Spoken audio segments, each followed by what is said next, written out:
पंडर पंडर वेली और गलगित रोड, इस पर काम जारी है। तो इस वजह से आप देख सकते हैं कि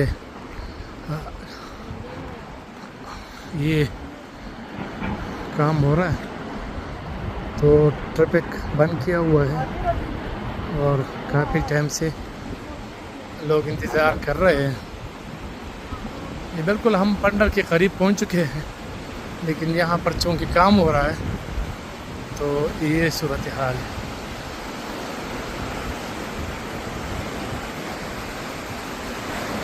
ये सड़क भी दरिया इसको हिट कर रहा है, तो ये ख़तरनाक होता जा रहा है। इस पर भी तवज्जो देनी होगी, वरना ये कभी भी ख़राब हो सकता है।